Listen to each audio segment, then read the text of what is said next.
America ने India पे लगा दिया है 50% टैरिफ। टैरिफ यानी टैक्स, और जब भी बड़े बड़े टैक्स लगते हैं तो सबसे ज्यादा नुकसान आम आदमी को ही होता है।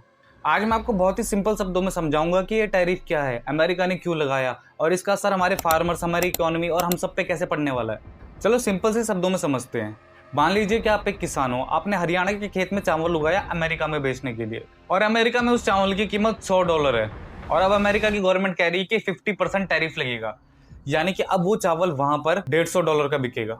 अब इस चीज से ये होगा कि यूएस के लोग इतना महंगा चावल खरीदेंगे ही नहीं, और जिस फार्मर ने अमेरिका में बेचने के लिए अपनी फसल उगाई थी उस चीज की डिमांड बंद। ये है टैरिफ का असली मतलब, दूसरे देश का सामान महंगा कर देना ताकि अपने देश का सामान ज्यादा बिके। अब सवाल ये आता है कि अमेरिका ने इंडिया के साथ ऐसा क्यों करा। डोनाल्ड ट्रंप को लगता है कि इंडिया रसिया से सस्ता तेल खरीद रहा है और रसिया उस पैसे का एक हिस्सा अपने वॉर फंड में डाल रहा है। अमेरिका को लगता है कि इंडिया इनडायरेक्टली रशिया की मदद कर रहा है, इस वजह से उन लोगों ने डिसाइड किया कि इंडिया के इंपोर्ट्स पर टैक्स लगा दो, और फिर वो टैरिफ 25% से बढ़कर 50% हो गया। अमेरिका इंडिया पे प्रेशर बना रहा है ताकि इंडिया रशिया से तेल ना ले। लेकिन इस चीज का असली नुकसान किसको हो रहा है, रशिया को या फिर आम आदमी को? आपको लग रहा होगा कि ये सिर्फ एक ट्रेड वॉर है, लेकिन नहीं, इसका इम्पैक्ट बहुत ज्यादा गहरा है। एक्सपोर्ट्स डाउन हो गए, यानी कि इंडिया के एग्री प्रोडक्ट्स जो भी चाय, चावल, मसाले, इन सब का रेट बहुत ज्यादा हाई हो गया, जिस वजह से अमेरिका में इनकी डिमांड गिरती चली गई। इस चीज का डायरेक्ट फर्क पड़ा वर्कर्स को और किसान को।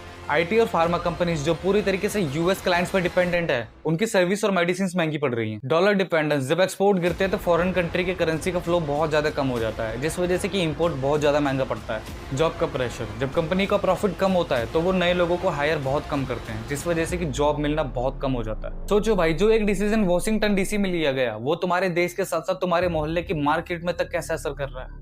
हरियाणा, पंजाब और यूपी के किसान जो कि अपना माल यूएस में बेचते थे, अब उनका माल बिकेगा नहीं, या तो कम दाम पे बिकेगा। जब एक्सपोर्ट्स कम होते हैं तो इकोनॉमी गिरती है, जिससे कि इन्फ्लेशन बहुत ज्यादा बढ़ जाता है, जिससे कि दाल, चावल, चीनी, इन सब के दाम धीरे धीरे ऊपर चढ़ने लग जाते हैं। नौकरी के चांसेस कम और कंपटीशन बहुत ज्यादा। लोगों को समझना चाहिए कि ये सिर्फ नेताओं की गेम नहीं है, इसका डायरेक्ट इम्पैक्ट हमारी जेब में भी पड़ता है। अब इस चीज का सोल्यूशन क्या है? सबसे पहला, डाइवर्सिफाई एक्सपोर्ट्स।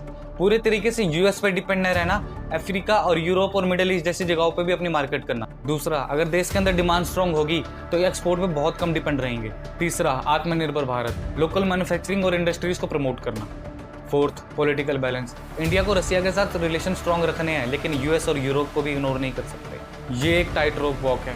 तो दोस्तों, आज का टॉपिक थोड़ा हैवी था, लेकिन ये समझना जरूरी है कि दुनिया का एक बड़ा डिसीजन हमारे घर तक कैसे इम्पैक्ट करता है। अब सवाल आपसे है कि इंडिया को यूएस का प्रेशर मान लेना चाहिए या अपनी ट्रेड पॉलिसी इंडिपेंडेंट कर देनी चाहिए।